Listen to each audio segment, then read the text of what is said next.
Ito lang.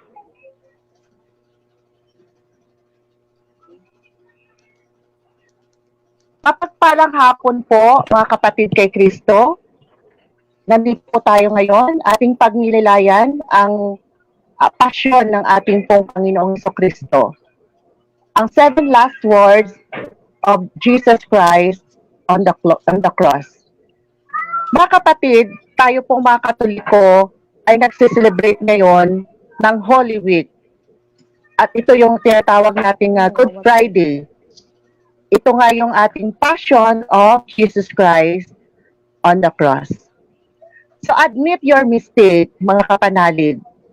Admitting a mistake is difficult for anyone. But there are some important reasons why you should. If you are making spiritual mistakes, then your relationship with God will be interrupted as long as you refuse to admit to God that you have done wrong. Don't hesitate to talk to God about your mistakes. After all, He noticed when you made them. Romans 2 verse 5, but no, you won't listen. So you are storing up terrible punishment for yourself because of your stubbornness in refusing to turn from your sins.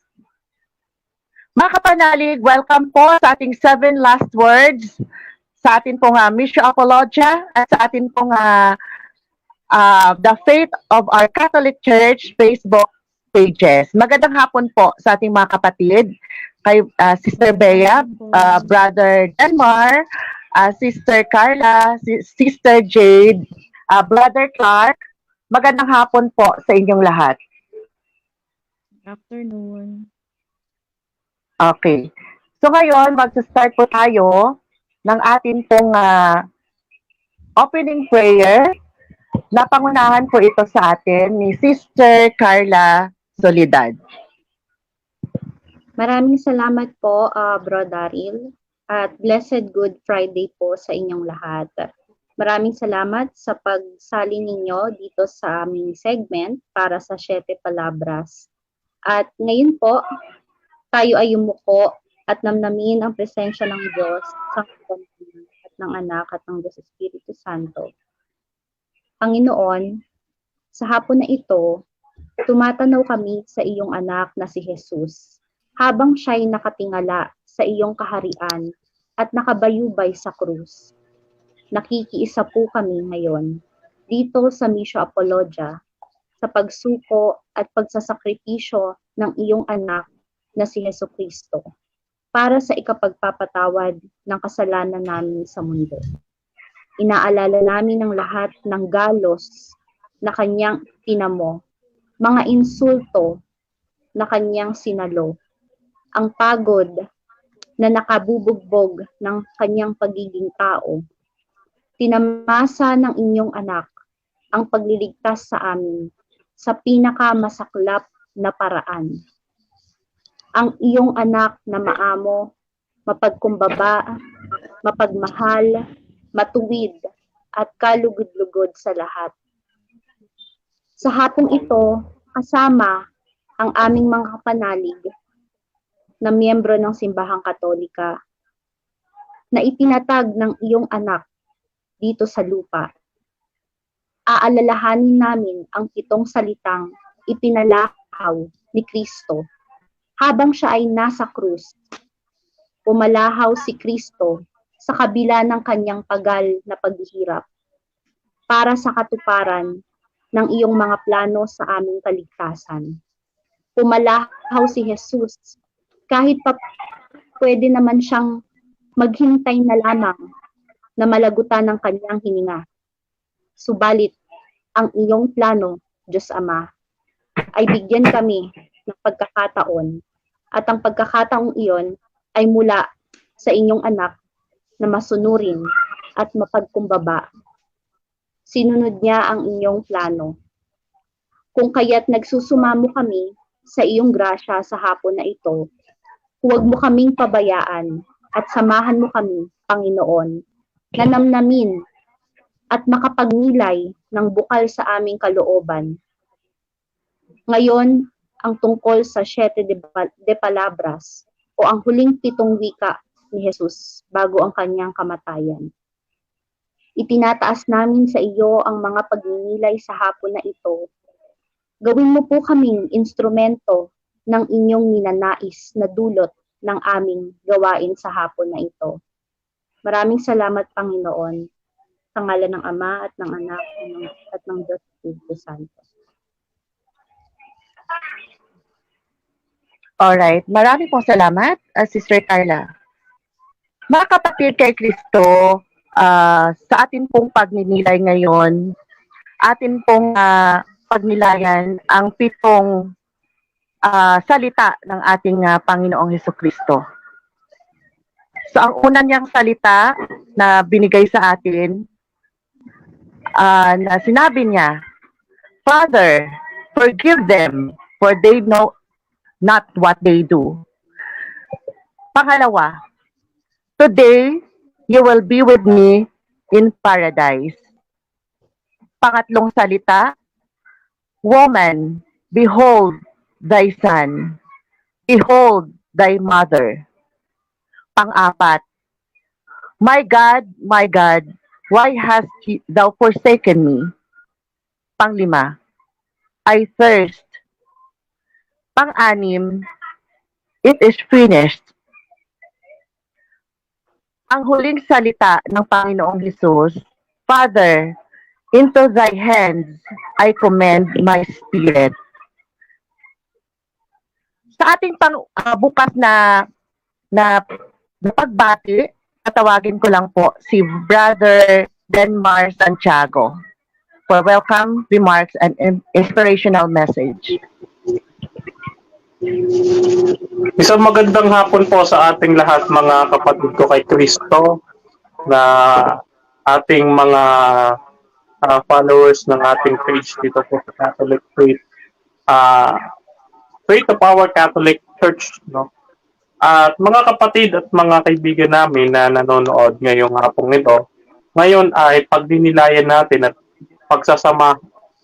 samahan natin sa loob ng ilang oras nating pagre-reflect sa 7 salita ng ating Panginoon bago siya mamatay, no, doon sa krus, at ialay niya sa atin ang kanyang sarili sa kapatawaran ng kasalanan. Nawa mga kasama at mga kamisyo apologia, no, ay samahan niyo po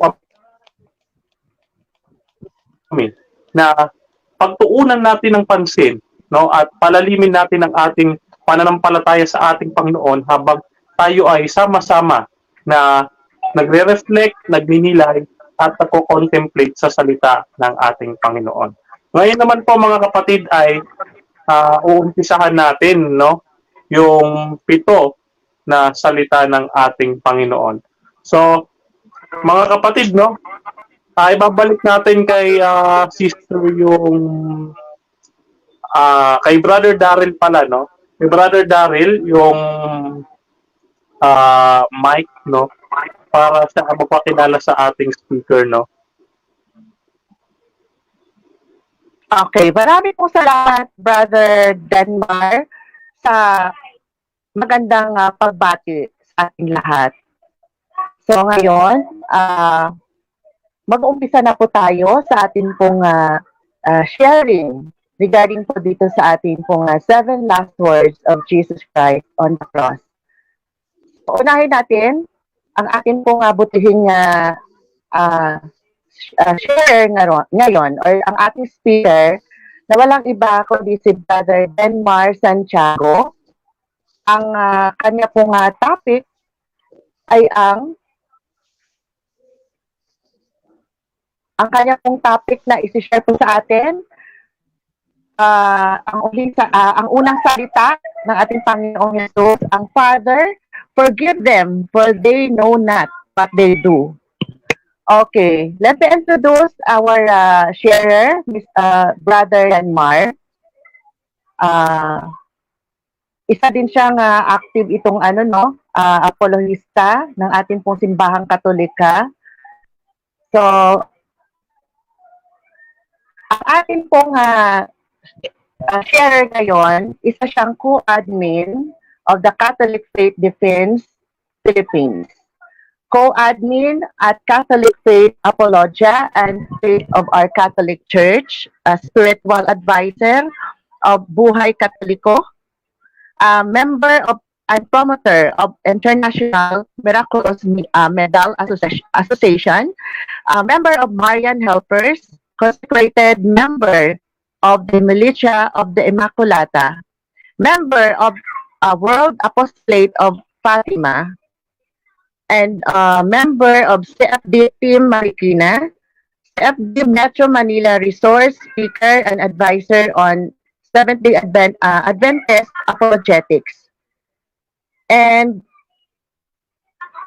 a Catholic Faith Apologist Movement of the Philippines in solidarity with the Church Magisterium. So, si Brother Denmar talagang active siya sa atin pong simbahan. So, isa siyang converted sa Catholic Church mula sa Seventh-day Adventist. So, welcome to the Catholic Church, Brother Denmar Santiago. So, welcome din po dito sa ating pong live segment sa Bishopologia and the Faith of our Catholic Church Facebook page. Welcome po. So, go ahead po, Brother Denmar. Thank you so much po, sister, sa introduction. No? Muli po, mga kapatid at mga kapamilya, mga kapuso, at kung ano-ano pang kaya, no? Magandang hapon po sa inyong lahat, no? Hindi porke po ay Good Friday ay dapat malungkot tayo. Dapat tayo ay magsaya at magdiwang sa ginawang pagsasakripisyo at pag-ibig ng Diyos sa ating lahat, mga kapatid, ano? So, ako po ay sabi ko nga kay Brother Darrell kanina, ayoko sanang i-broadcast lahat ng achievements ko kasi gusto ko Christ-centered tayo. No, para hindi kayo tumingin sa akin na, si Brother Denmar pa nag-speaker. Gusto ko nakafocus kayo kay Chris. No? Gusto ko nakafocus kayo doon sa kung anong meron ngayong araw. No? Ito yung pagpapahalaga at pagkilala natin at pag-alala natin doon sa ginawang sakripisyo ng ating Panginoon, doon sa krus ng Kalbaryo. No? So, hindi ko na po patatagalin, no? Ay umpisahan po natin ang pagbasa. Ito po ang magandang balita ng Panginoon ayon kay San Lucas. Basahin po natin ito po sa Luke chapter 23 verse 33 to 35. Ganito ang sabi, ano? Okay. Ang sabi ay ganito, no? Nakatayong nanonood ang taong bayan, subalit tinutuyaman siya ng mga pinuno na sinasabi, iligtas niya ang iba, iligtas niya ang kanyang sarili. Siya ang Kristo, ang Diyos ang pinili. No, sabi diyan, no? At sinabi ni Jesus, Ama, patawarin mo sila sapagkat hindi nila alam ang kanilang ginagawa at sila'y nagpalabunutan upang paghatian ang kanyang damit. Nilibak din siya ng mga kawal na lumapit sa kanya at inalokan sukat. Sinasabi, kung ikaw ang hari ng mga Hudyo, iligtas mo ang iyong sarili. Ito po ang magandang balita ng Panginoon. Pinupuri ka namin, Panginoong Hesukristo. Ngayon, mga kapatid, ay narinig po ninyo ang magandang balita ayon kay San Lucas. No? Itinala ni San Lucas ang ebanghelyong ito, no? Upang pagnilayan natin yung unang sinabi ng ating Panginoon. At ito yung, Ama, patawarin mo sila sapagkat hindi nila alam ang kanilang ginagawa. Alam nyo mga kapatid, naalala ko, yung sinabi ni San Juan, dumating ang ilaw, ngunit hindi nila nakilala. Kaya ganun na lamang nila nilibak, nilait, tinorture ang ating Panginoon sapagkat hindi nila sila nakikilala. No? Kung kilala lamang nila at sumampalataya sila sa Panginoon, ay siguro hindi ganun ang mangyayari. So, balit kailangan mangyari ang lahat, mga kapatid. Kailangan maganap ang lahat ayon doon sa kalooban ng Diyos. At alam niyo mga kapatid, no? Ang mahalaga dito sa sinabi ng ating Panginoon, na sabi niya, patawarin mo sila. Minsan ba mayroon ba tayong nagawang pagkakasala? Pagkakasala laban sa ating kapwa, sa ating kapatid, sa ating kapananampalataya. Alam nyo, ngayong oras na ito, ay ito yung tamang panahon para tayo lahat ay magkasundo't magkaisa. Bunga ng pag-ibig sa atin ng Diyos. Kaya nga sabi ni Jesus, nung manalangin siya sa Getsemani, sabi niya, Ama, magkaisa nawa sila gaya ng pagkakaisa natin. Kaya mga kapatid, sa panahong ito ng Kwaresma, ng mahal na araw at Biyernes Santo, pagnilayan natin mga kapatid, patawarin ninyo sila. Kaya dito sa mga ating co-admins, at sa lahat ng nanonood na mga kapwa nating Katoliko, ako po ay buong kababaang loob, no? Na hindi lamang po nagpo-promote ng kapayapaan at ng kapatawaran, no? Ako din po ay humihingi sa inyo ng kapatawaran sa kung ano man yung aking nasabi o nagawa laban sa sinuman. No? At mga kapatid, no, ito yung sinasabi ng ating Panginoon na patawarin mo sila sapagkat hindi nila alam ang kanilang ginagawa. Alam natin na tayong mga tao, minsan, hindi natin napapansin na salita lang tayo na salita, gawa lang tayo ng gawa. Hindi natin alam na may nasasaktan na tayo. No? Hindi tayo conscious. So minsan, sasabihin ng ibang tao, Brother Denmar, ang yabang mo magsalita, ang angas mo. Sabi ko, patawarin niyo po ako, hindi ko po alam yung aking ginagawa. Kasi alam niyo, kailangan natin ang habag ng Panginoon. No, para tayo ay maging katulad niya. No, kahit na siya yung pinagawa ng kasalanan, siya pa yung nagpapatawad. Bakit hindi natin tularan? No? Na nagawan tayo ng mali ng ating kapwa. Bakit parang ang bigat-bigat sa atin na patawarin yung ating kapwa samantalang ang Panginoon na nagpahirap sa Kanya, pumatay sa Kanya, at nagpako sa Kanya, napatawad niya. Yung kasalanan ng ibang tao sa atin, bakit hindi natin makakatawa? Sabi nga ng iba bakit ako hindi magpapatawad? Hindi tao lang to. Ibig sabihin, no? Ibig sabihin ay hindi tayo hihigit sa Diyos. Kung ang Diyos ay nagpatawad, magpatawad din tayo, mga kapatid. Yun ang mensahe sa atin ng Panginoon sa hapong ito. Nawa mga kapatid, no, na tayo ay magkaroon ng kapatawaran. Hindi natin ang tawad, no, sa lahat ng ating kasalanan, patawarin natin ang ating kapwa. Naalala ko yung banggit doon sa Ama namin, no, patawarin mo po kami sa aming mga kasalanan upang mapatawad namin ang nagkasala sa amin. Totoo po yun. Kailangan matuto tayong patawarin ang ating sarili muna bago magpatawad sa iba. No? Kasi kapag hindi natin natutuhan yung daan ng kapatawaran, ay hindi tayo makakapagpatawad sa iba kasi hindi natin alam kung paano gagawin. Pero alam nyo, buhat pa ng pasimula ang Diyos ay pag-ibig. Kaya bunga ng pag-ibig siya ay nagpatawad. Kaya ang tunay na pag-ibig ay nagpapatawad. No? Kaya mga kapatid, ngayong oras na ito, no, magkaroon tayo ng kapatawaran sa iba.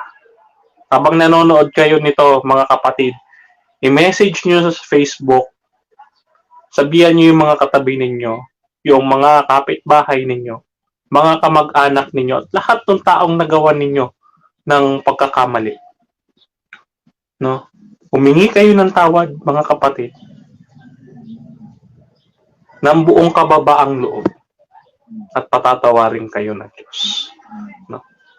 Ito lamang yung aking bahagi, mga kapatid, nawa magkaroon tayo ng pagkakaisa, ng pag-ibig at kapatawaran sa isa't isa. Magandang hapon po sa ating lahat at patuloy tayong manood, no? Sapagkat meron pa tayong 6, no, na mag-share, no, ng ating mabuting balita para sa hapon ito. Thank you so much po, Brother Denmar, sa napakagandang na-share po ninyo ngayon o yung testimony regarding po dito sa atin po nga unang salita, Father, forgive them for they do not know what they're doing. So, napakaganda kasi ang iyong binigay na testimony ngayong hapon or reflection po sa atin po nga unang salita ng ating Panginoong Hesukristo. Ngayon naman po ay dadako na tayo sa pangalawang salita ng ating pong Panginoong Jesus sa krus na ibibigay po sa atin ng atin pong butihing tagapagsalita na si Sister Jade Flores. Today, you will be with me in paradise. So, babasahin muna natin dito ang Luke 23 verse 42 to 44. And he said to Jesus, Lord, remember me when thou shalt come into thy kingdom. And Jesus said to him, Amen, I say to you today. This day thou shalt be with me in paradise. And it was almost the 6th hour, and there was darkness over all the earth until the 9th hour. Magandang hapon po. Let me now introduce our speaker or our sharer, Sister Jade Flores, 45 years old, single, and a parent with 2 daughters. Si Sister Jade ay taga Iloilo City from the parish of Our Lady of Peace and Good Voyage, La Paz, Iloilo City. She was also a chapel or barangay chapel coordinator ng parish nila, members FD La Paz, Iloilo, member Alliance of the Two Hearts of Jesus and Mary, Iloilo chapter, member of Divine Mercy Traveling Island, La Paz Parish. Let's now welcome our second sharer, Sister Jade Flores. Magandang hapon po, Sister Jade. Good afternoon po sa lahat. Kumusta kayo? Mabuti naman po. Good afternoon. Yung pangalawang binigkas ang Panginoong Jesus sa kanyang 7 last word. Ito niya po sinabi na po ni Brother Darrell, today, I will be with you in paradise. So babasahin ko po ulit dito sa Luke chapter 24 verses 39 to 43. Now one of the criminals hanging there revealed Jesus, saying, Are you not the Messiah? Save yourself and us. The other, however, rebuking him, said in reply, Have you no fear of God, for you are subject to the same condemnation. And indeed, we have been condemned justly, for the sentence we received corresponds to our crimes. But this man has done nothing criminal. Then he said, Jesus, remember me when you come into your kingdom. He replied to him, Amen, I say to you, today you will be with me in paradise. So napakagandang binigkas ng Panginoon.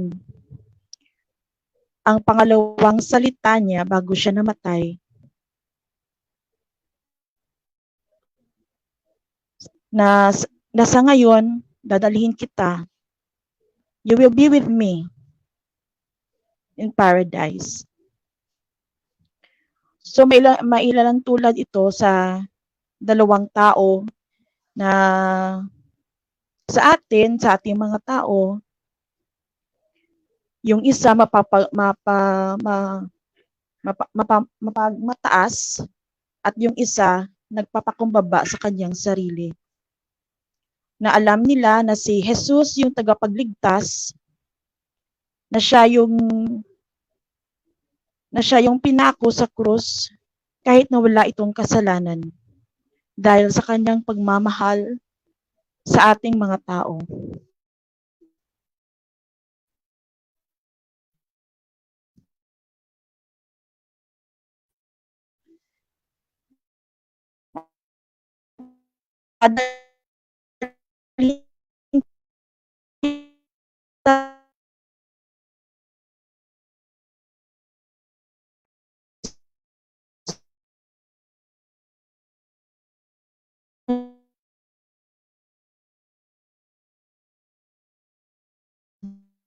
Panginoon.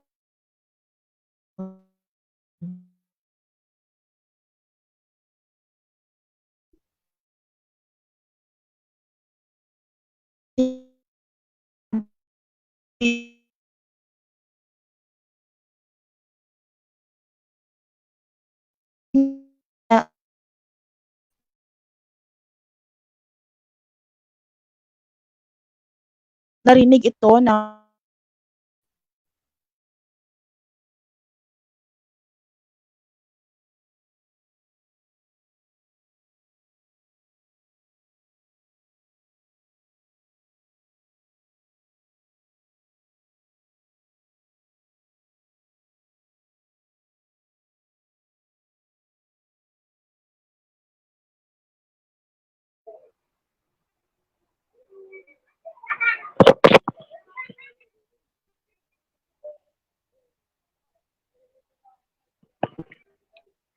Pasensya na po mga kapanalig, nawala si Sister Jade sa kanyang connection, nagkaroon po ng problem. Sis Jade,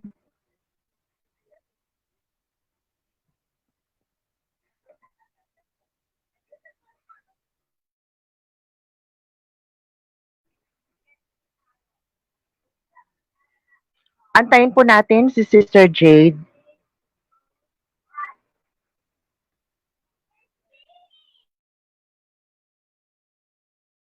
Welcome to the Philippines. No, napakahina talaga ng signal dito sa Pilipinas, ano? Kahit ako medyo hirap. Kaya nga po, brother. So, pasensya na muna, standby. Kasi inaantay po natin si Sister Jade, yung ating pong sharer. Kahit sa akin po, medyo mahina din yung kanyang signal. Nananawagan So, ako sa Globe at saka Smart. Biyernes Santo naman, oy. Pagbigyan nyo kami.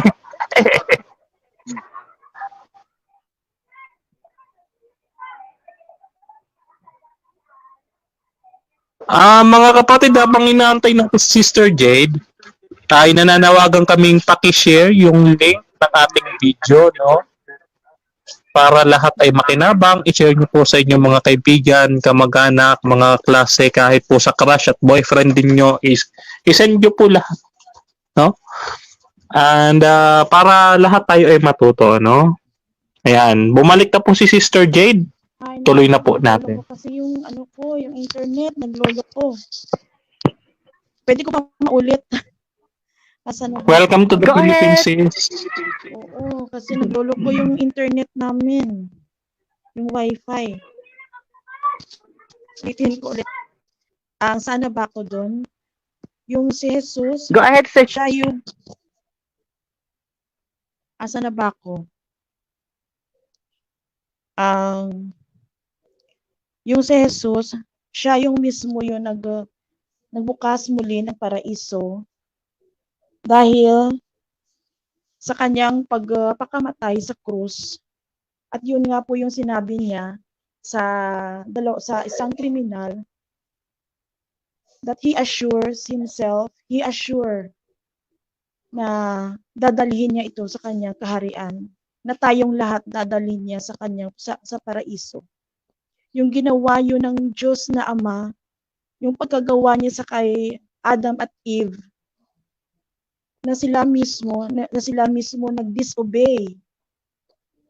So pamamagitan ni Kristo, pamamagitan ni Mama Mary, naghanap ang Diyos Ama ng way na kung saan i-renew or revive ulit siguro i-revive ulit yung paraiso. At yun si Kristo.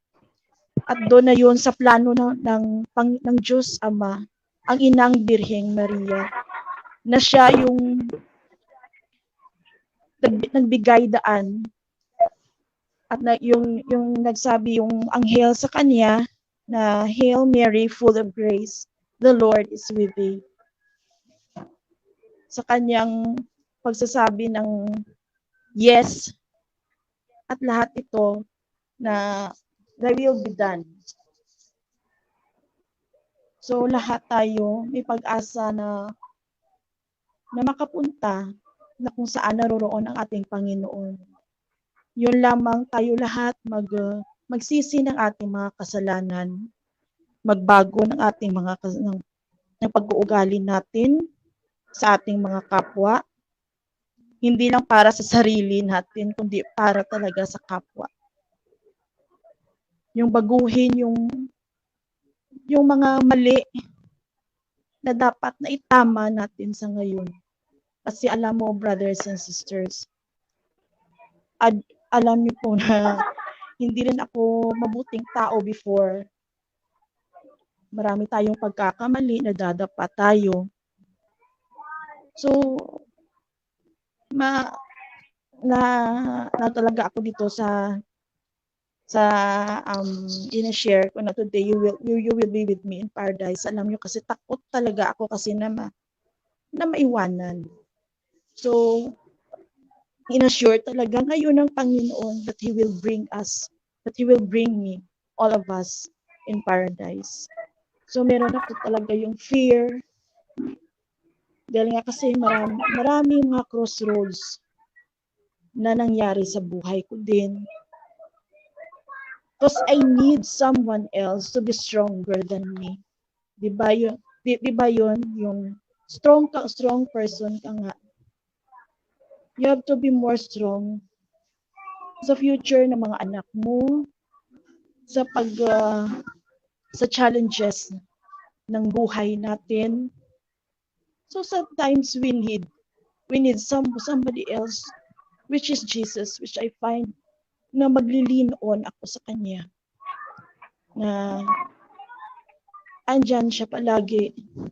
Even though noon na nakaano din ako ng landas ko, but you don't know kung saan ka pupunta. So kailangan talaga na hope. The hope is within the cross. Hindi tayo mawala ng pag-asa dahil andyan ang Panginoong Jesus. Marami yung temptations, ang dami talaga. So we have to see and we have to look at the cross, how He saved and how He loved us. Maraming mga karanasan, maraming mga luha, maraming paghihinagpis yung naranasan. So sa talaga, He is my strongest stronghold, ang Panginoon. Dahil kung hindi ako kumapit sa Kanya, paano na lang siguro. Hindi ko na yung mga anak ko, andyan din yung family ko. Kasi alam nyo, brothers and sisters, may mga kaibigan tayo. We have, di ba may mga barkada tayo, di ba yun, may mga circle of friends tayo. So kung malalaman mo talaga at malalaman mo kung sino po yung totoong kaibigan, kung andun ka talaga sa weakest moment of your life. At yun ang sinabi nga ni Jesus na I will be with you in paradise ngayon, today. So kailangan na magsisi tayo sa ating mga kasalanan at be obedient to His commands. Yun talaga. At minsan may mga hindi tayo perfect na tao. We are very weak sometimes. Pero tingnan lang natin yung krus, yung pagmamahal niya, yung perfect love ni God, and His assurance na hindi talaga tayo pababayaan kahit kailan. Andyan si Mama Mary na hindi mag-iiwan sa atin because she stood at the foot of the cross of her Son. And we have to be thankful that God the Father is always there, the Holy Triune God. Yun talaga palagi kong pinipray kahit na sa mga anak ko na matuwid yung mga landas nila.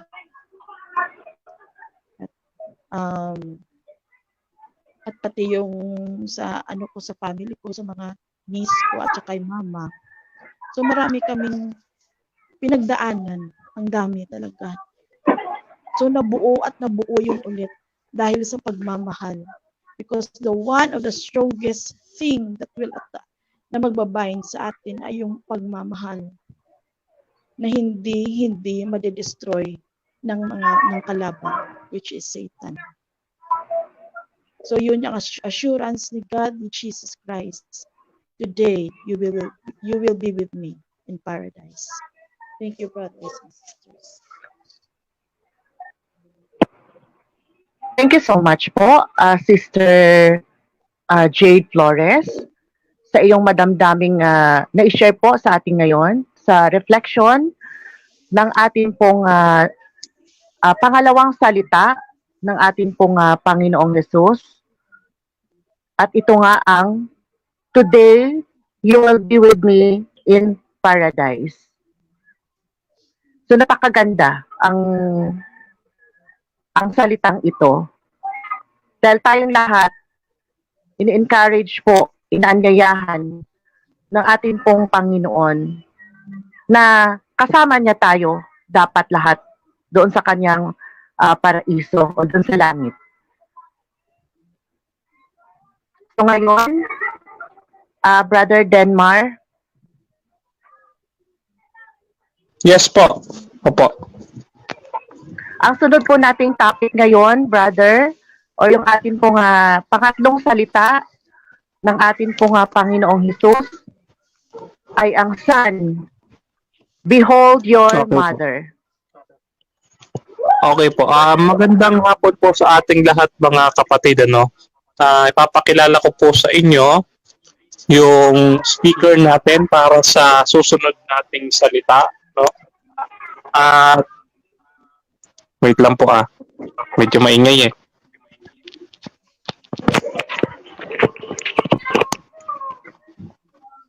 Yan. Ipapakilala ko po sa inyo mga kapatid ang susunod nating magiging tagapagsalita ngayong hapong ito.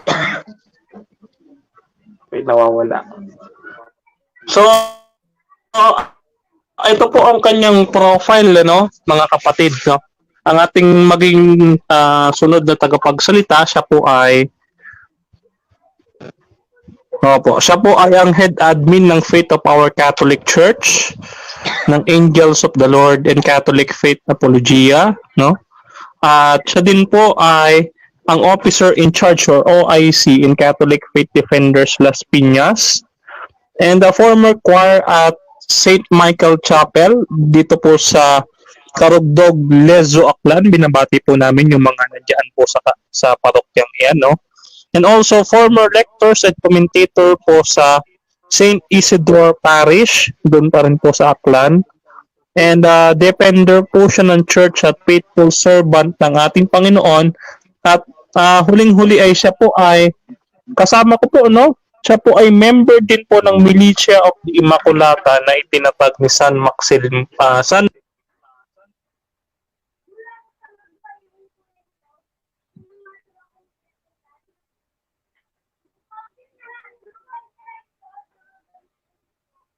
Okay. Thank you po, Brother Denmar, sa iyong napakagandang pagpakilala sa akin. So ako po yung sunod na magbibigay po ng reflection regarding po dito sa atin pong ikatlong salita na winika ng ating pong Panginoon. Woman, behold thy son, behold thy mother. John 19, verse 26 to 27. When Jesus therefore had seen his mother and the disciple standing whom he loved, he said to his mother, Woman, behold thy son. After that he said to the disciple, Behold thy mother. And from that hour, the disciple took her in his own. Mga kapatid kay Kristo, mapagpalang hapon po. Ngayong Good Friday sa ating lahat. Napakaganda yung aking pong topic o yung salitang ito na binitawan po ng ating pong Panginoong Hesus, ang behold thy son, behold thy mother. Pauna pong salita dito,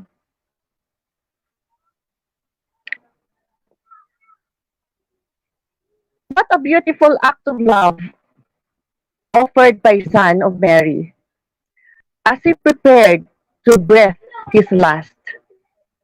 His concern was not for himself. Ang gustong iparating po ng ating pong Panginoon ay hindi para sa kanyang sarili.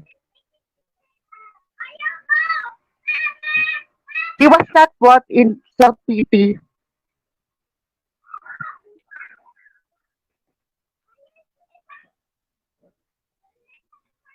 Sorry.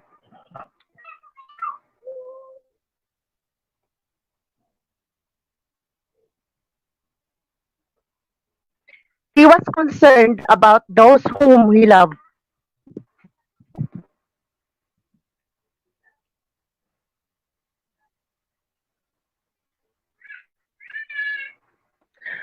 Una po mga kapatid,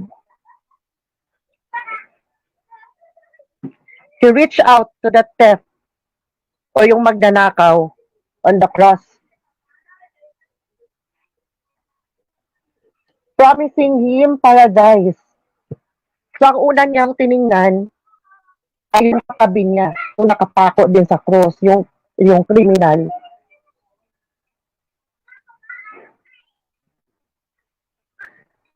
And then he trusted his own dear mother to his beloved disciple John. Woman, behold your son. Behold your mother. For this precious moment, brethren in Christ, the Mother of God took her eyes off her son Jesus to gaze with love upon John, her new child in grace, John. John, the disciple who had remained close to Jesus throughout his suffering and death. Si John po kasi, siya yung pinaka-closest friends or kapatid ni Jesus. The one disciple who had remained close to Jesus until or kahit saan mang suffering hanggang sa kamatayan niya sa krus, andyan si John. And who remained with our Blessed Mother as he stood before the cross and turned and gazed with love upon his new mother in grace. Si Mama Mary ay ina nating lahat. Ipinapakilala po ng ating Panginoon na si Mama Mary ay ang ating spiritual mother. Hindi po nagpapahiwatig na si Jesus ay may mga kapatid sa laman. Ipinapahiwatig po, mga kapatid, ng ating pong Panginoon na kayong lahat na nandito, or tayong lahat na nandito po sa ating pong mundong ito, dapat natin kilalanin yung nanay o mother na si Blessed Virgin Mary. This act of giving and receiving was not meant only for our Blessed Mother and for John. It was meant as a command for us, all people. We are all invited to be present before foot of the cross in the person of his beloved disciple.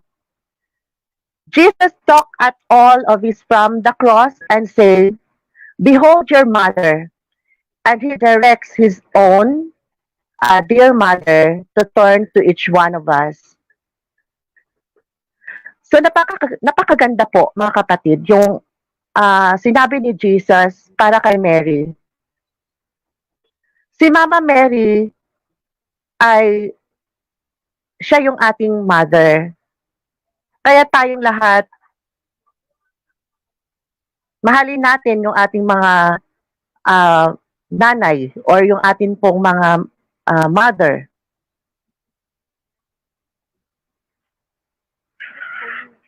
Okay.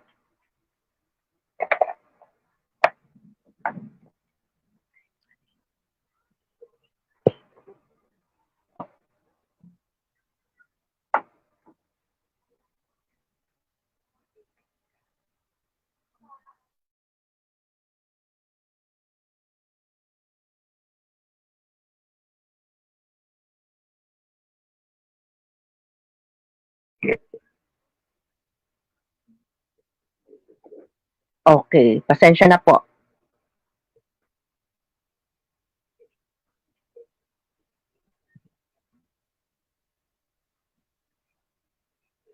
Our Blessed Mother is a new Eve. Siya yung bagong Eva. Dahil yung unang Eva kasi ay nagkasala. The new mother of all the living in the divine order of grace. She is the mother and queen of the new kingdom and the new family of God. Mga kapatid, if we wish to be members of the new kingdom of grace, we must lovingly accept our new mother, who is Mary, the Immaculata. John took our Blessed Mother into his own home, loving her and being loved by her. Mother Mary's maternal care for John enabled him to embrace the will of God until the end of his life. We too must take our Blessed Mother into the home of our hearts. Mga kapatid, papasukin po natin o ilagay natin lagi ang pagmamahal sa ating pong spiritual mother na si Mama Mary.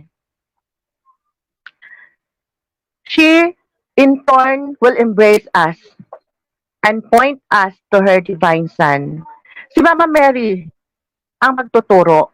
Siya yung tagapamagitan sa ating pong Panginoong Jesucristo.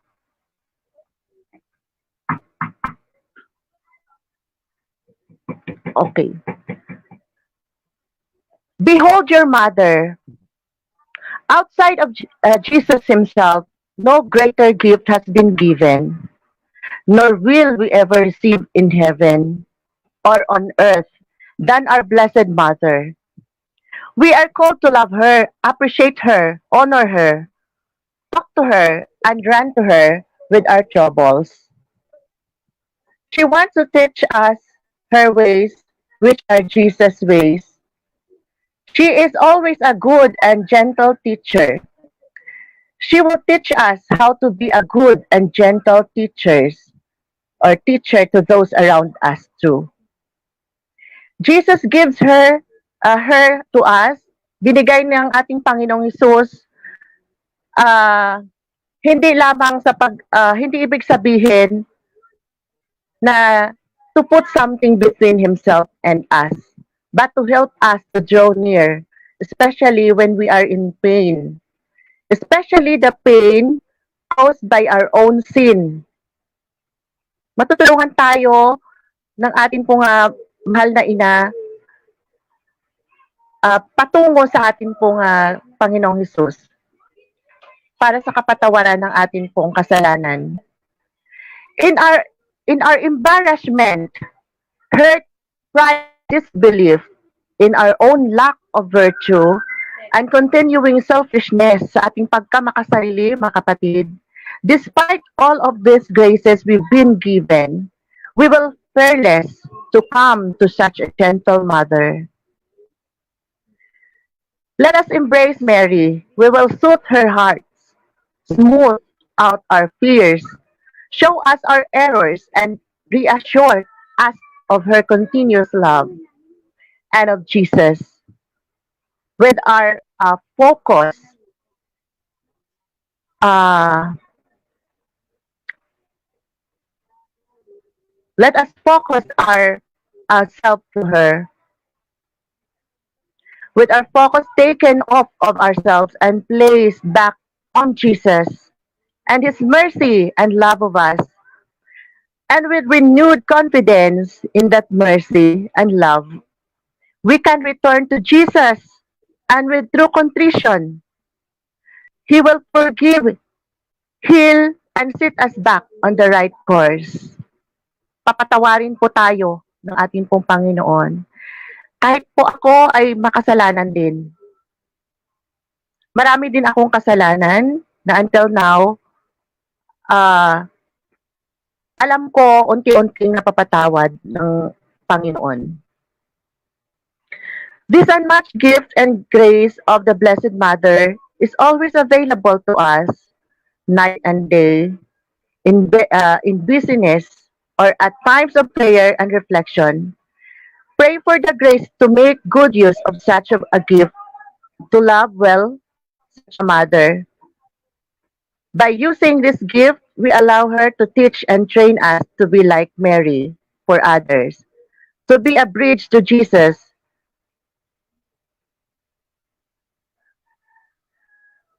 The more we come to our mother and become like her, the more souls will also find Jesus through us, members of the vast army.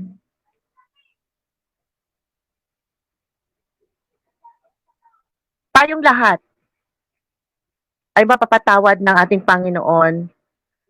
Will we rebuild like before? Impossible. 200 years of careful, pious craftsmen cannot be replicated within a 28th century. So tayo po, mga kapatid, ay alalahanin natin ang ating pong mother. Mahalin po natin ang ating mother. Ang sabi po ni Saint Louis Marie de Montfort, the greatest saints, those riches in grace and virtue, will be the most assiduous in praying to the most blessed Virgin, looking up to her as the perfect model to imitate and as a powerful helper to assist them. According naman po kay Saint Maximilian Kolbe, the Immaculate alone has from God the promise of victory over Satan. She seeks souls that will consecrate themselves entirely to her, that will become in her hands forceful instrument for the defeat of Satan and the spread of God's kingdom. Amen. And let us continue to love our mother. Marami pong salamat. Ayun, napakagandang reflection, Brother Daryl. Maraming salamat sa reflection mo. No? Napakaganda, no? Kasi ito yung last word si Jesus kung saan ay ibinibigay niya at pinagkakatiwala niya sa atin yung ating ina, no? At dapat din natin siyang tanggapin bilang ating ina at tayo ay magkaroon ng paggalang at pagpapahalaga sa kanya, no? Maganda, napakaganda po niya, no? Ang susunod natin, Brother Daryl, ay itong salita, no, na pang-apat nating i-reflect ay wait lang, tignan natin, ha.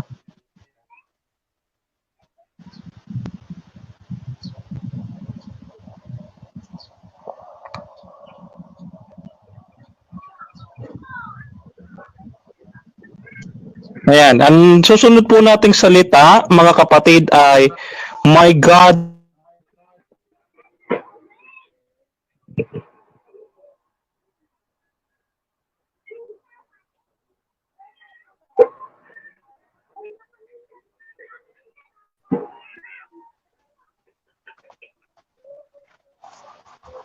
Mukhang wala si Brother Randy dito, no? Nandito siya kanina pero nalobat ata siya. Sorry. So, paano na ito, sister? Ay, sister, brother.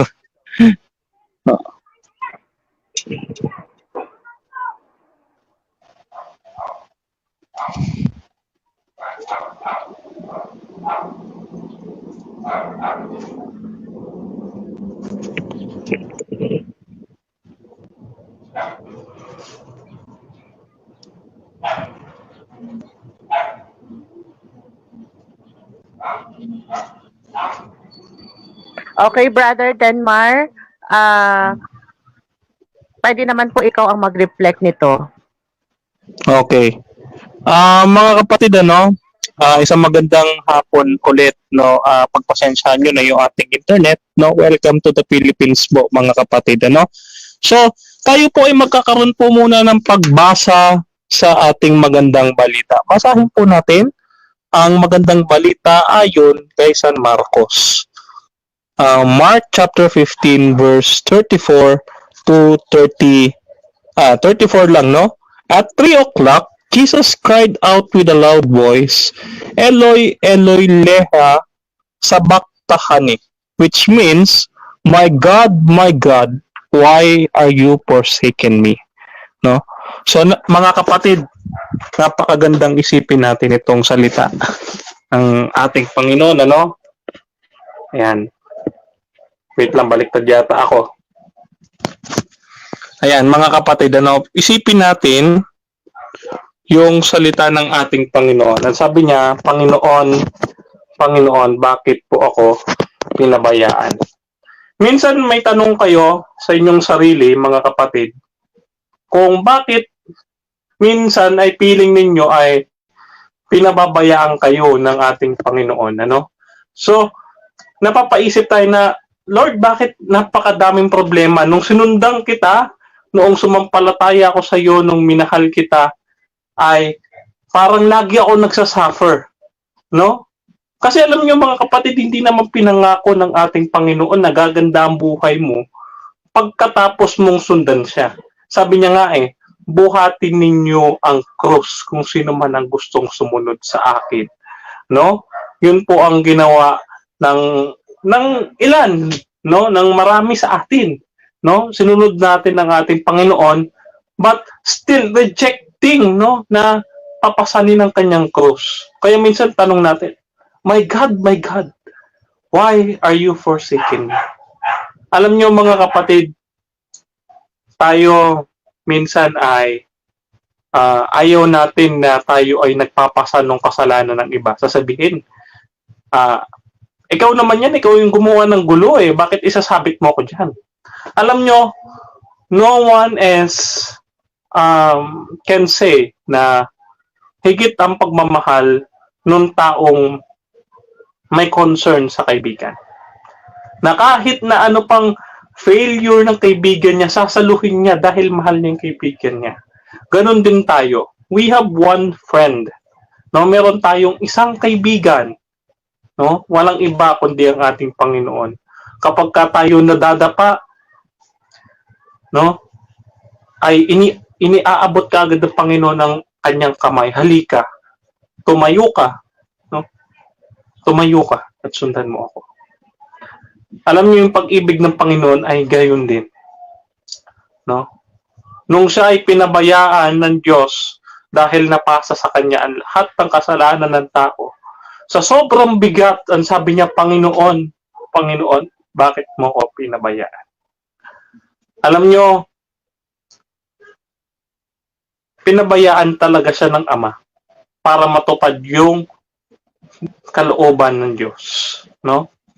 At upang ito ay maging makabuluhan sa atin, sapagkat kung isipin natin yung salitang my God, why are you forsaken me?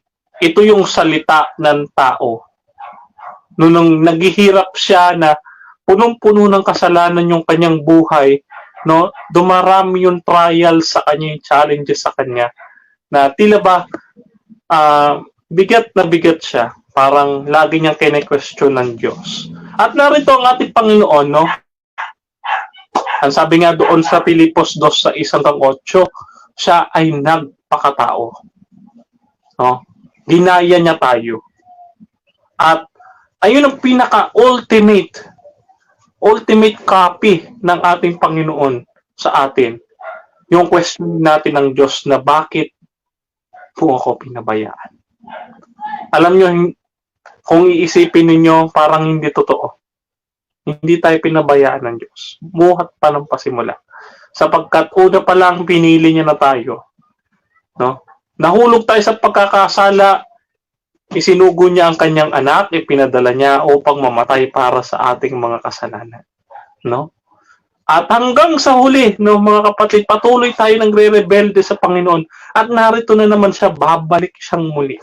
Kaya nga, di ba, mayroon tayong Triduum. Ang sabi sa Triduum, di ba, si Kristo namatay, si Kristo ay nabuhay, at si Kristo ay babalik. No? So, ayan yung napakagad ng pangako ng Panginoon. Bagaman pinabayaan tayo ng Panginoon, gaya ngayong pandemic, no, iisipin ninyo, Lord, napakaraming namatay, nawala na ako ng trabaho, nahirapan na ako, parang lahat ng plano ko nawala. Sasabihin nyo, Lord, bakit mo ako pinabayaan? Pero isipin ninyo, hindi ka pinabayaan ng Diyos. Buhay ka pa rin, nakakakain, at nanonood sa amin ngayon dito sa aming programang ito. Gayun din ang ating Panginoon.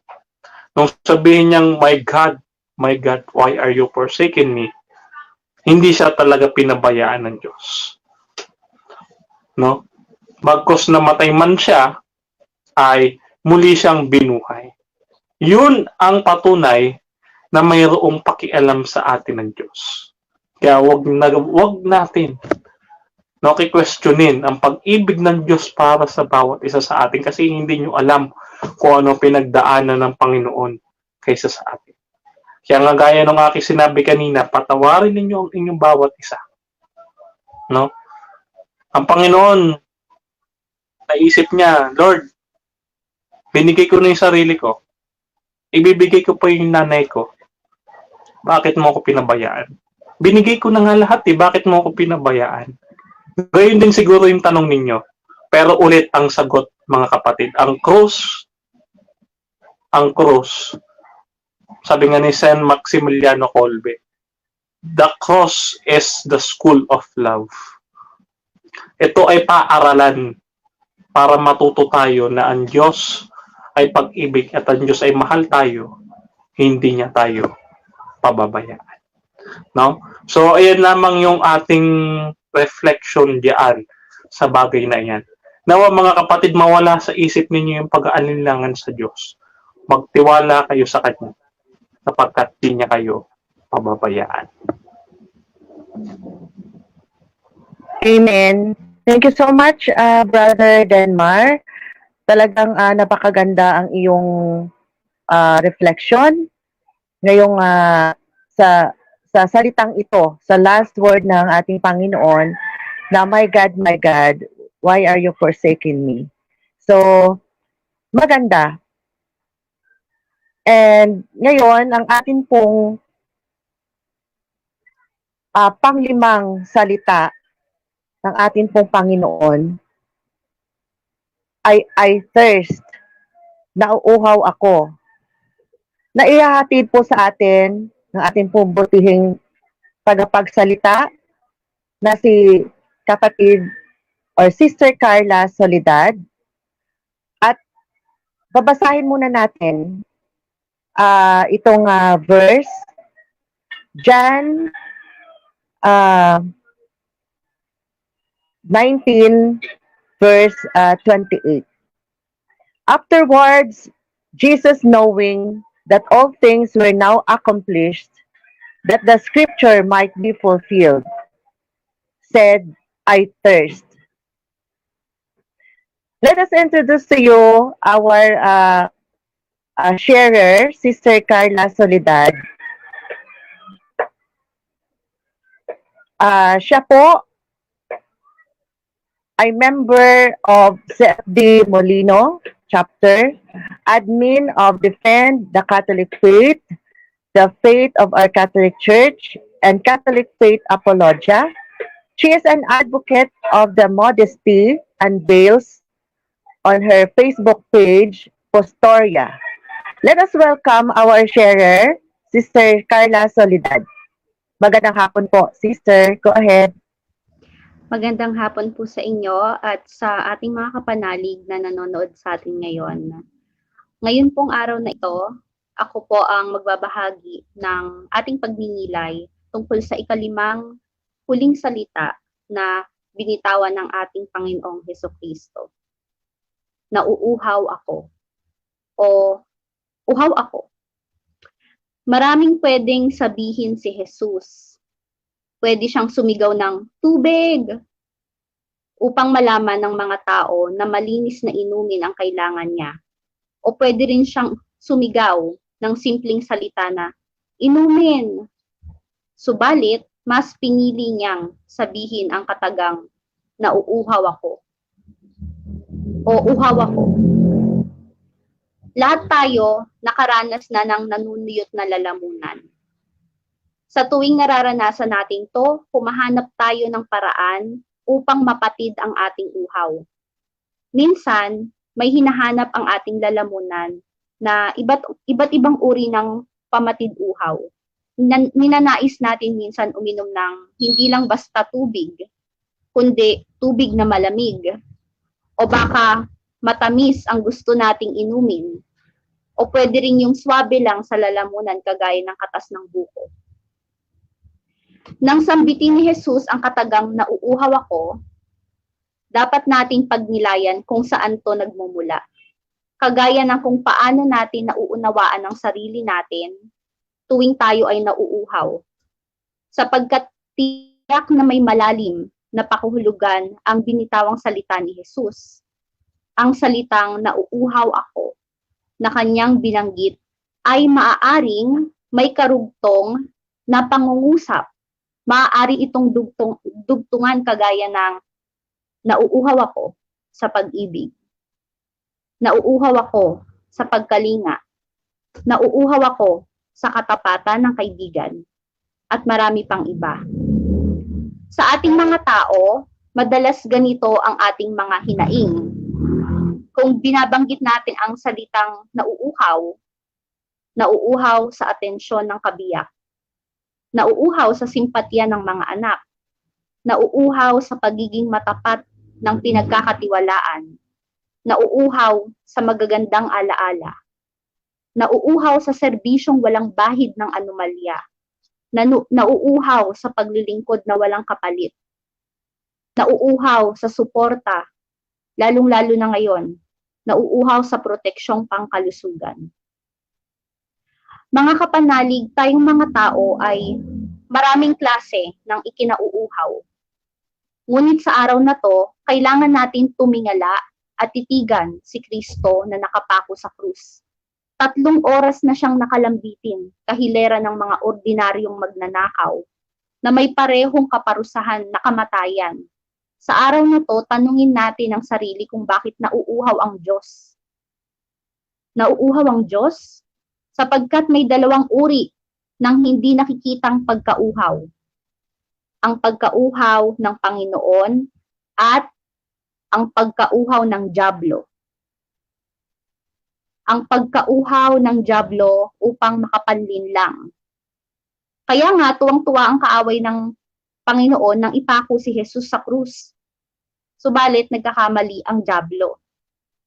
Ang tunay pa ring nanalo ay ang ating Panginoon. Sabi ni Jesus, nauuhaw ako. Yan ang sinabi ni Kristo habang nakabayubay sa krus. Biruin niyo, pinatikim siya ng suka na nasa maruming espongha o sponge. Yung sponge na sinawsaw sa alak na panis. At ano ang lasa ng alak na panis? Lasang suka na may halong tubig. Yun ang sinipsip ng sponge o espongha at lumapat sa labi ng ating Panginoon. Isang espongha na kung saan-saan nanggaling. Napakarumi. Maaring ipinangkuskus na sa sahig ng lilimahid. Matalino ang Diyos, alam niya ang lahat. At kahit pa alam niya na iyon ang iaalok sa kanyang paraan ng inumin, sumigaw pa rin siya ng nauuhaw ako. Kung hindi ito isinigaw ni Kristo, hindi natin to mapag-uusapan ngayon. Maaari kasing ang pagkauhaw na ipinalahaw ng Panginoong Hesus ay kanyang pagkauhaw sa ating mga tao. Tayong mga tao, sa Diyos nagmula. Sa Kanya at sa Kanya rin tayo babalik. Ang sakripisyong buhay ni Kristo ang simbolo ng Kanyang labis na pagmamahal. At sumigaw siya ng nauuhaw ako dahil maaaring nauuhaw ang Diyos sa ating pakikipagkasundo sa Kanya. Nauuhaw ang Diyos sa pagbabalik loob natin sapagkat nilikha niya ang mundo at nang nilikha niya ang mundo, nagmula ito sa umaapaw niyang pagmamahal. Tayo ang bunga ng umaapaw na pagmamahal na yon. At nang makita ng Diyos na mas pinapatid natin ang uhaw ng dyablo, aba, tila nahati ang puso ng Diyos. Dahil kilala tayo ng Panginoon, nilikha niya tayo ng likas na mabuti. At hindi hahayaan ng Panginoon na ang taong likas niyang nilikha na mabuti ay mapariwara at mas painumin ang mga mapanlinlang na kaaway. Masasabi natin na ang pagkauhaw ng dyablo ay kagaya ng pagkauhaw ng mabangis na lobo. Wala itong iniisip kundi ang sarili, kahit siya ay makapanakit ng iba. Subalit ang pagkauhaw ng ating Panginoong Hesus ay kagaya ng pagkauhaw ng isang inahing ibon. Itatago ng inahing ibon sa kanyang tuka ang nakalap na tubig. Dadapo siya pang-isalin sa lalamunan ng kanyang mga inakay ang ikinipkip na tubig sa kanyang tuka para mabuhay ang kanyang mga inakay. Nauuhaw ako. Yan ang sabi ng Panginoong Hesukristo. Ngayon, paano natin siya papainumin? Kung nagkataong, halimbawa ngayon na ulinigan natin si Jesus na sumigaw ng nauuhaw ako. Ito yung dapat nating pagnilayan bago ako magtapos.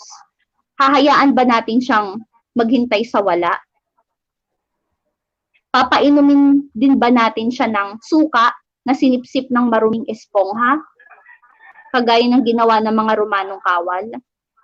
O yayakap ba tayo sa paanan ng krus, kahit siya ay naghihirap, upang kahit papano mapawi ang pagkauhaw niya kahit walang tubig? Dahil mararamdaman niya sa pamamagitan ng pagyakap natin sa krus niya, ang pag-ibig natin, ang pakikipagkasundo natin, at ang pakikipagbalik loob natin sa Panginoon. Ito ang hamon sa ating lahat. At kailangan nating tumugon at magnilay sa katanungan at pahayag na ito. Naiiwan ko sa inyo sa ikalimang salita na iniwan ng ating Panginoon, nauuhaw ako. Gaano ang iyong pagkauhaw sa Diyos? Mga kapanalig, mas higit ang pagkauhaw ng Diyos sa pagbabalik loob mo sa Kanya. Ipagkaloob mo sa Diyos ang iyong sarili at yun ang papatid ng iyong pagkauhaw. Yung tubig na matagal mo nang hinahabol, hinahanap kung saan-saan, yung bukal nasa Panginoon lang. Maraming salamat po. Magandang hapon at Blessed Good Friday po sa lahat. Maraming salamat, Bro Daryl at mga kapanalig. Marami pong salamat, Sister Carla, for your very full of blessings na na-share po regarding po dito sa ikalimang salita ng ating Panginoon na ako ay nauuhaw. And happy, blessed Good Friday din po sa inyo. Mga kapatid, kay Kristo, ang susunod po natin na salita o ang huling salita ng ating Panginoon ay tapos na. It is finished.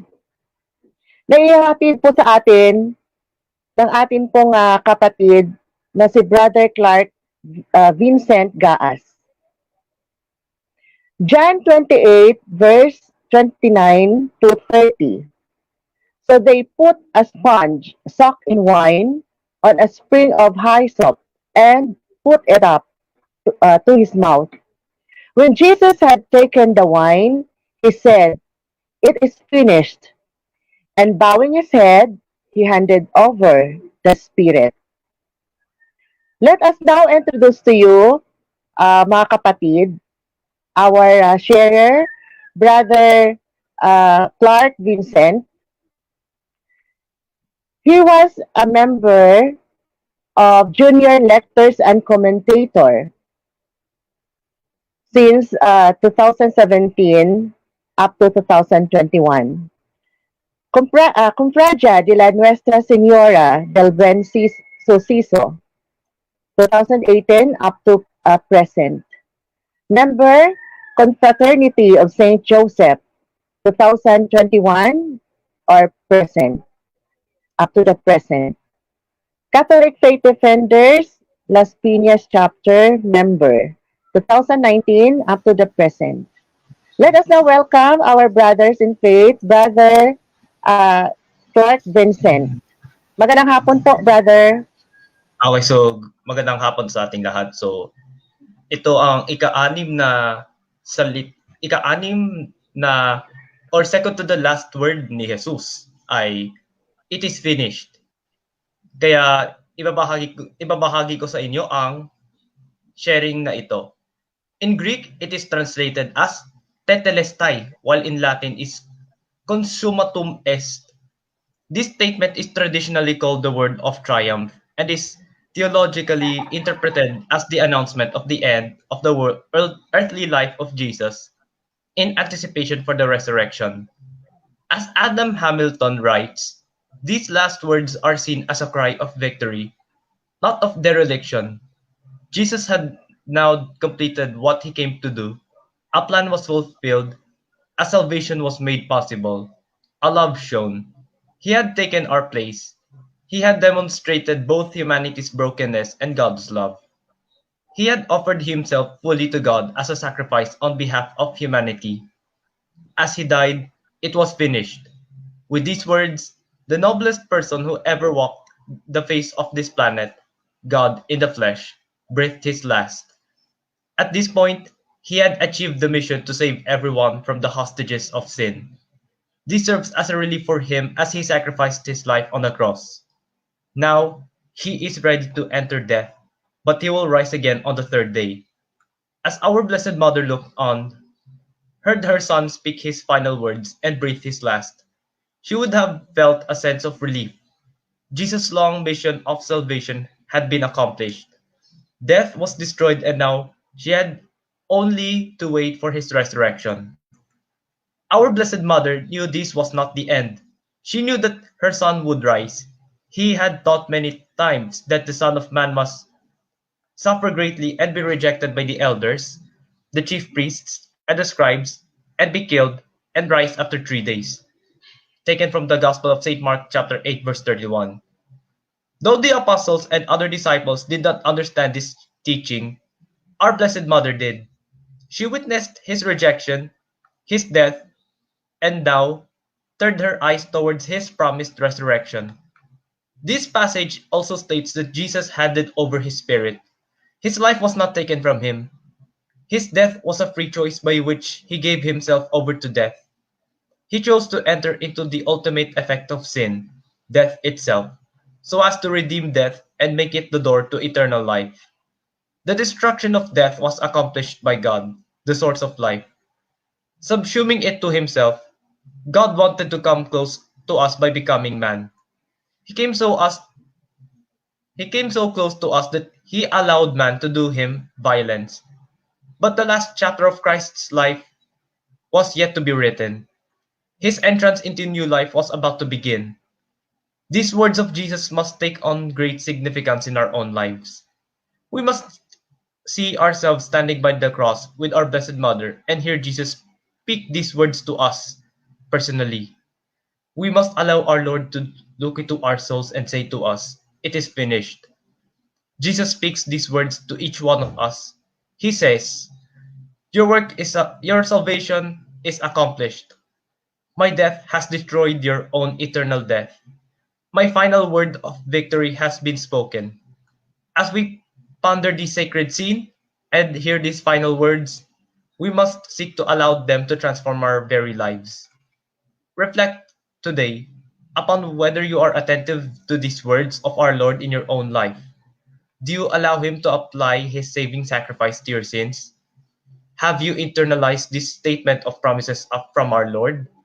Have you allowed the finality of His death to unite with your own sin? Reflect upon these little words and this day, and allowing the handing over of our Lord's Spirit to take hold of you and transform your life. Let me ask you, are you ready because salvation is coming? Let me conclude my sharing with a complex prayer to our Blessed Mother. My dearest Mother, as you gazed intently at your Son, you heard him announce that he had accomplished his mission. It was finished. He was faithful to the end, and though your heart was filled with sorrow as he died before your eyes, your spirit once again rejoiced as you witnessed the gift of salvation being accomplished for all humanity. My loving Mother, pray for me that I may listen attentively to your Son as he speaks these sacred words. May I hear him say to me, "It is finished. I have destroyed the effect of your sin. Death is no more." My saving Lord, from the cross you announced the fulfillment of your divine mission. You proclaimed that you had destroyed death itself by the freeing offering of your life. Help me to listen to you, speak these words to my heart, and be open to the unfathomable gift of new life accomplished by your willing sacrifice. Mother Mary, pray for me. Jesus, I trust in you. Amen.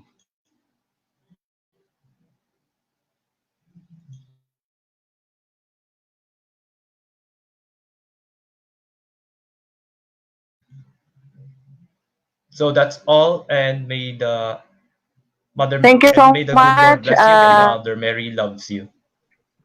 Thank you so much, Brother Clark, for that wonderful sharing. So it is finished. So we commit yourself, or you commit yourself. We all make 100 decisions a day, but our commitments are few and far between. At some point in your life, you probably made a decision to follow Christ. Great decision, but until you committed yourself to Christ, your decision probably didn't lead to any changes in your life. Deciding to follow Christ is acknowledging that He needs to take control of your life and change you from the inside out.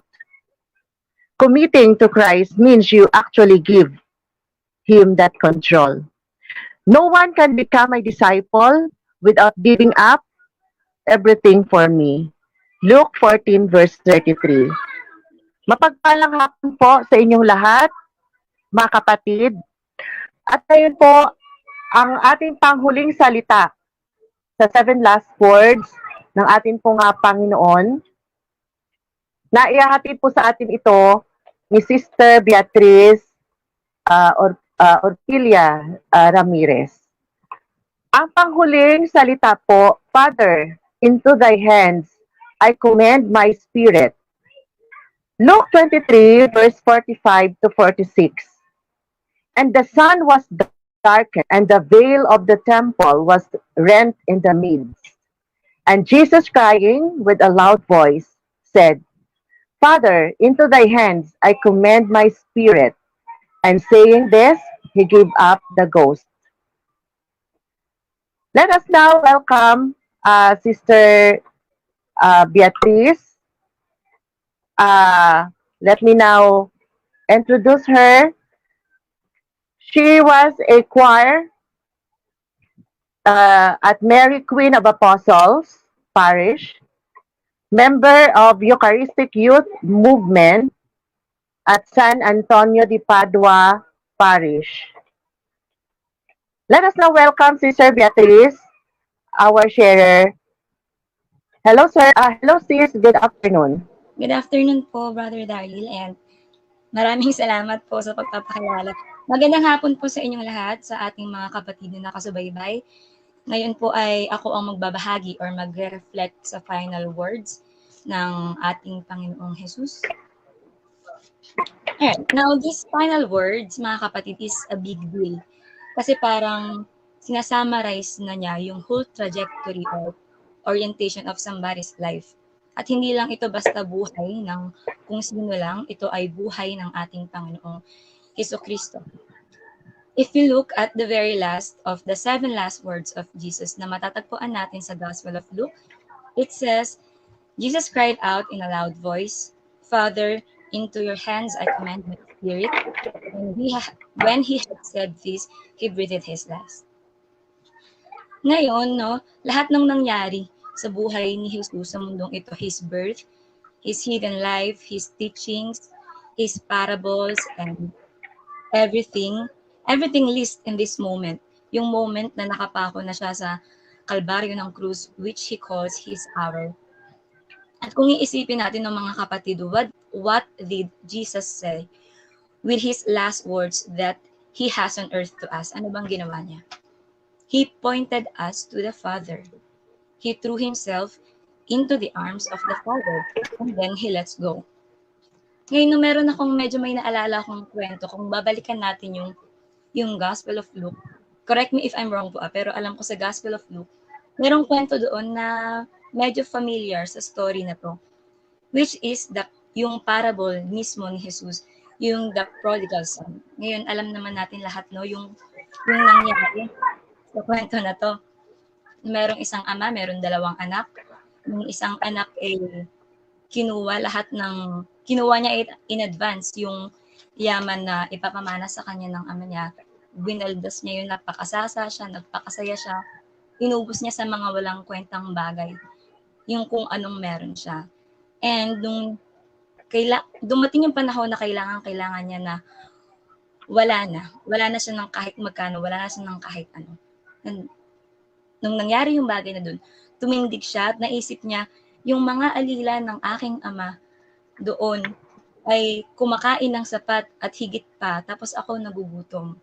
So, ang ginawa niya, tumindig siya, inamin niya sa sarili niya yung kasalanan niya at bumalik siya sa kanyang ama, pero malayo pa lang tumakbo na yung ama niya palapit sa kanya, niyakap siya, inutusan yung mga alila, maghanda na. Kumbaga parang, to cut the story short, nagdiwang sila kasi bumalik yung kanyang ama at sinabi sa kanya, magdidiwang sila kasi itong kanyang anak ay namatay na pero muling nabuhay, nawala, pero muling natagpuan. Ngayon, kung tatanungin natin yung sarili natin, bakit nga ba ito ikinuwento ng ating Panginoong Jesus? Maybe one of the reasons is he wanted us to illuminate the moment of his death. No, Jesus, as the Son of God, took upon himself all sins of the world. Kasalanan ko, kasalanan mo, kasalanan natin. Naipako siya sa krus para sa kasalanan natin lahat. No? Inialay niya yung sarili niya sa Diyos, Ama, para kanino? Para sa ating lahat.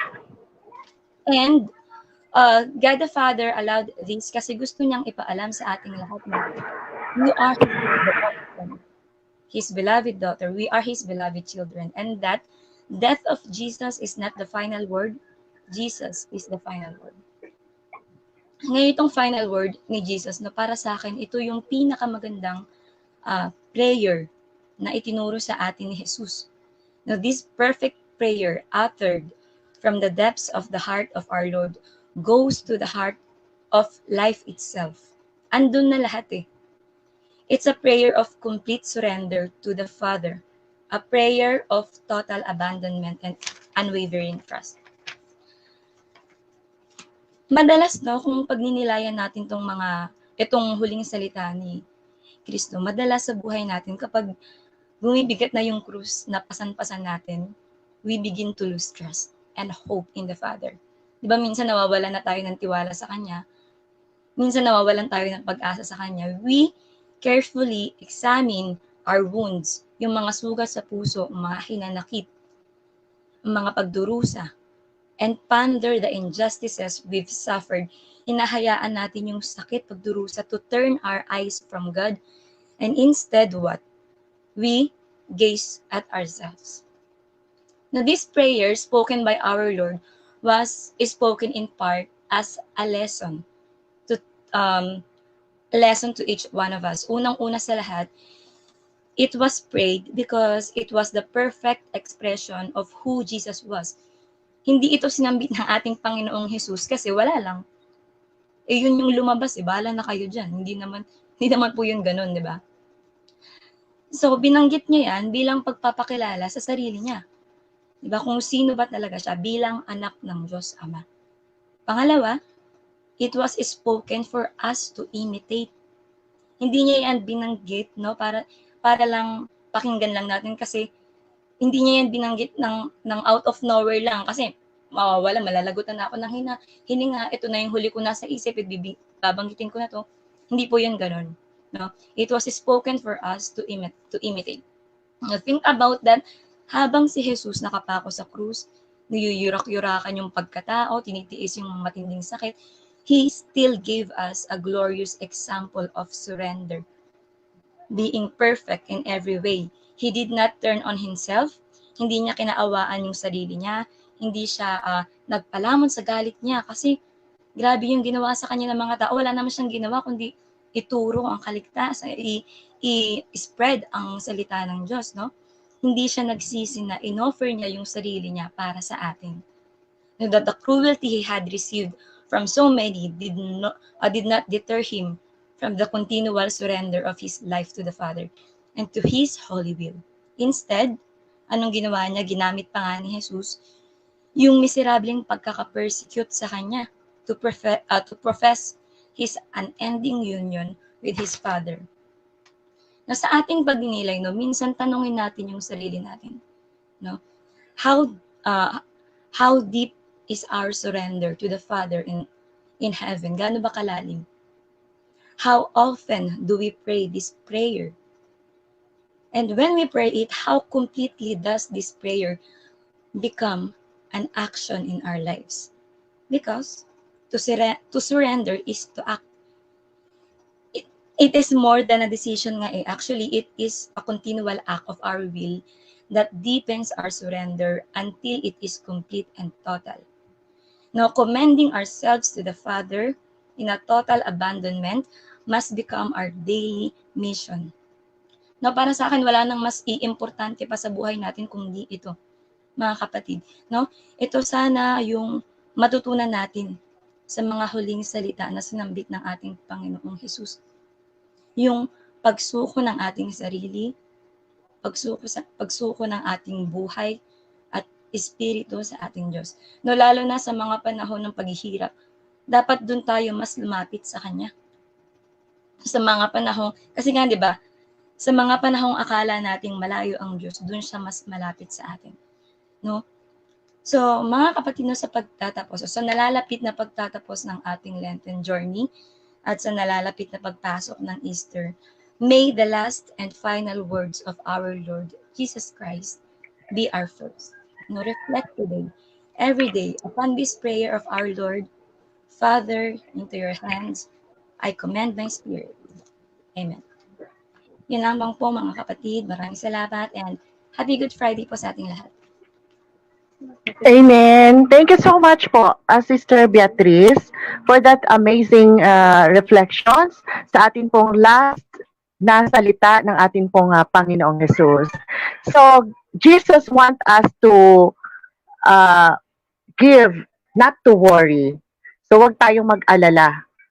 Diba? So, when you continue to worry about your problems, mga kapanalig, you are choosing to reject God. Reject God's offer to comfort you. You are stubbornly holding on your anxiety and foolishness declining God's help. Either you keep worrying or you trust God.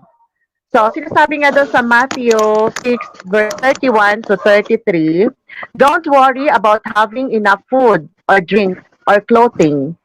Your heavenly Father already knows all your needs, and He will give you all you need from day to day if you live for Him and make the kingdom of God your primary concern. So, thank you so much.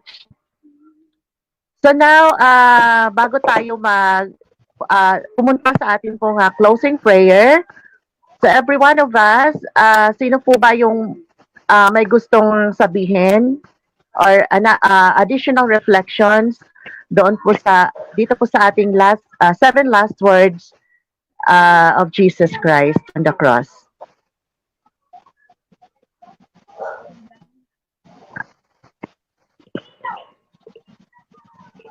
Sis Carla, meron po ba kayong sasabihin?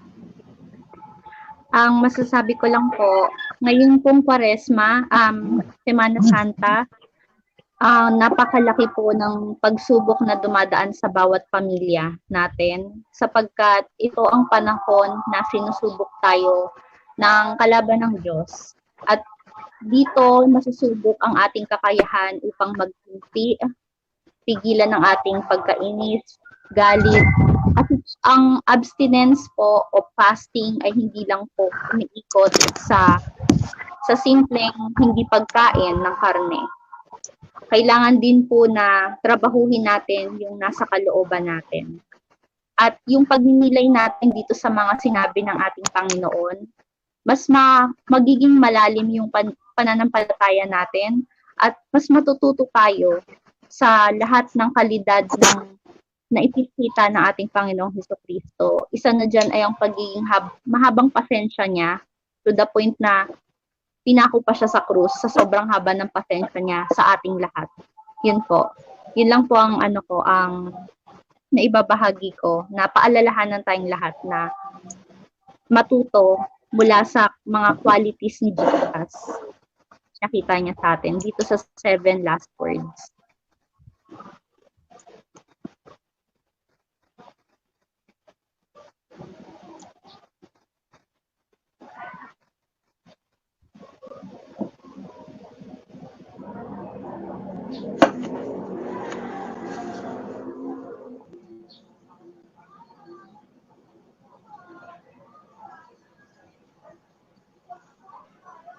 Dami pong salamat, Sis Carla. So, Brother Denmar, meron pa po ba kayong sasabihin, brother?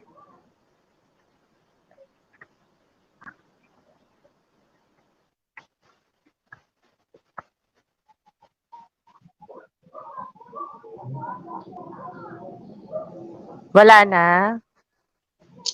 Meron, Brother Daryl, sa ating pagdinilay ngayong hapong ito ng Biyernes Santo, mga kapatid. Higit na importante sa lahat, kung nais nating tularan ng ating Panginoong Hesukristo, gaya ng halimbawang iniwan niya sa atin, ay napakahalaga,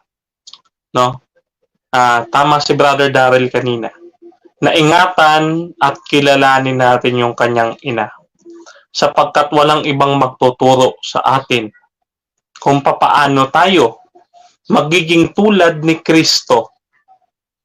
Walang iba kundi si Santa Maria na kanyang ina. At gaya ni Santa Maria na kanyang ina, ay hindi niya iniwan si Jesus sa krus. Mga kapatid, ngayong Kwaresma, pagnilayan natin na huwag na tayong lalayo kay Jesus. Sa simbahang ito, mga kapatid, bilang kami mga apologista ng simbahan ngayon ay nagdinilay sa salita ng ating Panginoon, ay maging aral sana sa inyo na hindi bumaba sa krus ng Kalbaryo si Kristo dahil mahal niya tayo. At nag-stay doon sa foot of the cross si Mary dahil mahal tayo ni Mary. Dahil gusto niyang makidalamhati sa atin. At ngayon, mga kapatid, gaya ni Mary ay huwag din tayo aalis sa ating Panginoon. Ako po bilang isang convert ay nananawagan sa inyo. Huwag na kayong aalis sa piling ng ating Panginoon at sa simbahang ito na kanyang itinatag. No, magandang hapon po sa inyong lahat. Magandang hapon po, Brother Denmar. Salamat po sa iyong binitawang salita ngayong araw. Brother Clark, meron pa po ba kayong sasabihin, brother?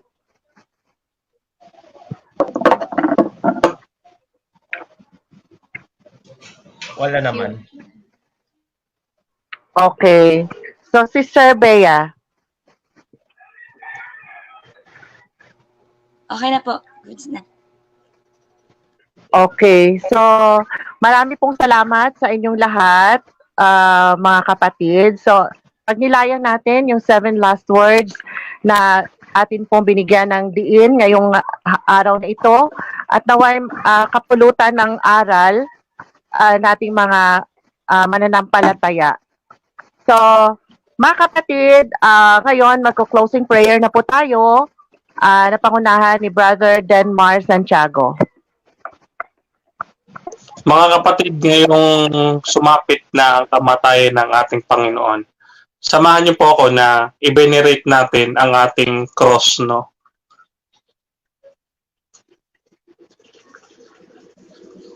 Ngayon naman po tayo ay panandali ang yumuko para sa ating panalangin.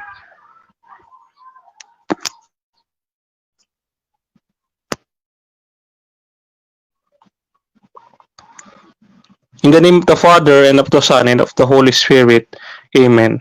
You expired, Jesus, but the source of life, gushed forth for souls in the ocean of mercy, opened up for the whole world.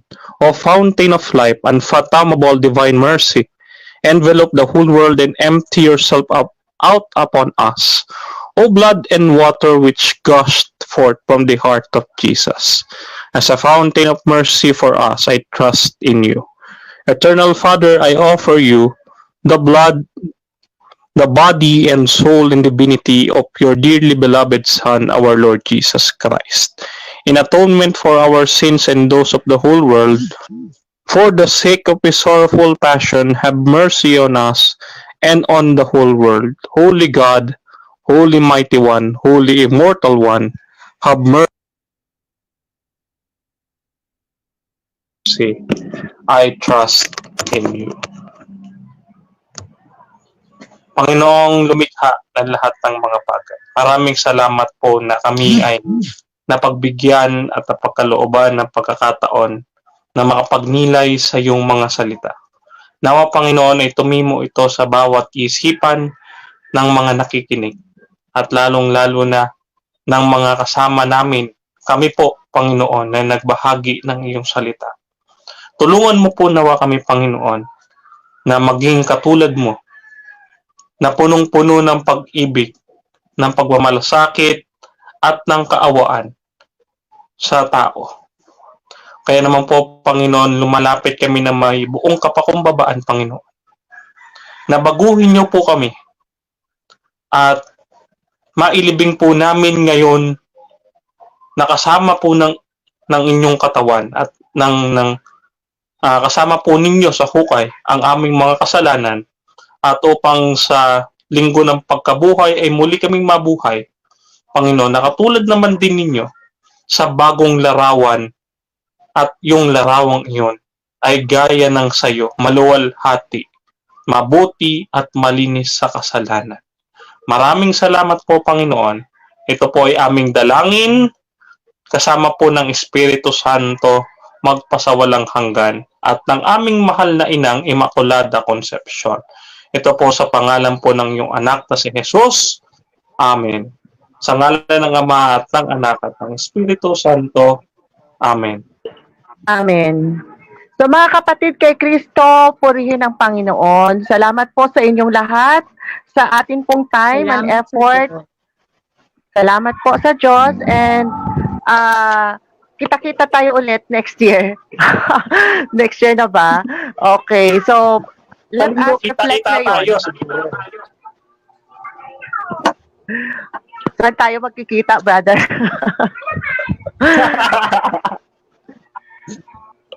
Okay, so maraming salamat, Sister Carla, Brother Denmar, Brother Clark, Sis Bea, and Brother Randy na hindi siya nakarating ngayon. Maraming salamat po sa inyong lahat and mapagpalang Good Friday sa lahat po. God bless. Bye-bye. Bye-bye po. God, bye.